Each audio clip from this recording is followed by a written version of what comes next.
Let's dive deep into the complexities of military justice and ethics. We're examining a case that has raised eyebrows within the Air Force community. Despite the severity of the accusations, the Air Force recently dropped the court-martial proceedings against Lieutenant Colonel Kevin J. Difalco. Yes, you heard that right. The charges were dismissed without prejudice, and he won't face a trial by court-martial. Background: Lieutenant Colonel Kevin J. Difalco, formerly the commander of the 57th Operations Support Squadron at Nellis Air Force Base, Nevada, was arrested on 7 charges of lewdness in the presence of a child and 1 charge of child abuse or neglect.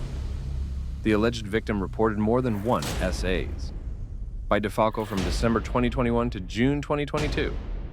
She also mentioned that he had groomed her for the abuse, including sending inappropriate Snapchat messages and mailing her lingerie.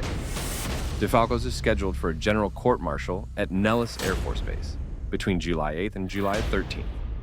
He was charged with several articles of the UCMJ to include abuse of a child. His arrest led to his removal from command by Brig General Richard Goodman, the 57th Wing Commander. Difalco, an F-16 pilot, had also served in the Thunderbirds program until the initial charges. Shockingly, the Air Force withdrew charges against him and dismissed the case without prejudice on June 7, 2024. Instead of court-martial proceedings, administrative procedures will be pursued. According to Air Force Times, the case remains under investigation by the Air Force Office of Special Investigations.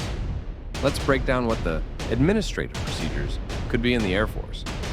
We know that investigations of serious offenses involving military personnel such as rape, indecent assault, drugs, or larceny are usually conducted by a criminal investigative agency. For less serious offenses and most military-connected crimes, the authority rests with military or security police investigators and may result in administrative action, also known as the administrative process. Presently, we have no idea what the administrative process entails with Difalco. Unlike civilian communities, we know commanders can exercise discretion in deciding whether an offense should be charged and how the offenders should be punished. The commander has a number of options available for the resolution of disciplinary problems. What is an administrative action? In accordance with Department of the Air Force Instruction 36-2907, it is adverse administrative actions are intended to improve, correct, and instruct subordinates who violate established Department of the Air Force standards, whether on or off duty. These should be used as part of a progressive discipline process. It includes letters of counseling, admonishment, or reprimand, simply a strongly worded letter, or an unfavorable information file. This is an official record of unfavorable information about an individual. It documents administrative, judicial, and non-judicial actions, or control roster. This is a rehabilitative tool commanders may use to establish a 6-month observation period, or a non-judicial punishment. Under Article 15, Uniform Code of Military Justice is a disciplinary measure more serious than administrative action, but less serious than a court-martial. For a field-grade officer like Difalco, findings from investigations may include letters of counseling, admonishment, or reprimand. However, if any command action was taken as a result of information presented in an Security Forces or OSI report of investigation, that is considered adverse information and must be filed in the officer selection records if a letter of admonishment was issued. Remember, Difalco was removed from command in 2022. He likely received a notice of relief of command from his superiors. Any adverse action he receives will be placed in the Master Personnel Record Group. This is a collection of permanent military personnel documents in the United States Air Force. What are some common offenses that can lead to administrative actions in the U.S. Air Force? 1. Late reporting for duty, failing to arrive on time for duty or assignments. 2.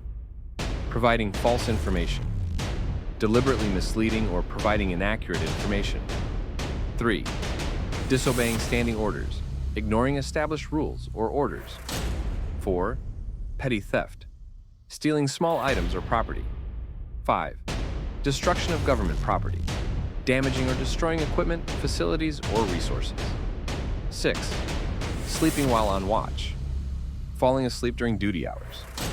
These offenses may result in non-judicial punishment, NJP, or other corrective actions such as reprimands, counseling, or administrative paperwork.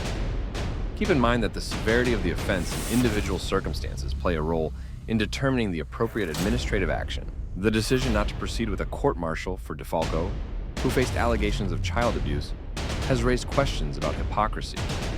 It could be perceived as hypocritical because it contrasts with the military's commitment to accountability and justice. Additionally, there are several causes of enlisted personnel with cases similar to Difalco that have resulted in court-martial, sex offender registry, jail time, and/or discharge. When enlisted personnel face serious allegations, they often find themselves in front of a court-martial. The system is designed to hold them accountable. But when it comes to high-ranking officers, the rules seem to shift. Is this a double standard? If you enjoyed this video, like it, hit the notification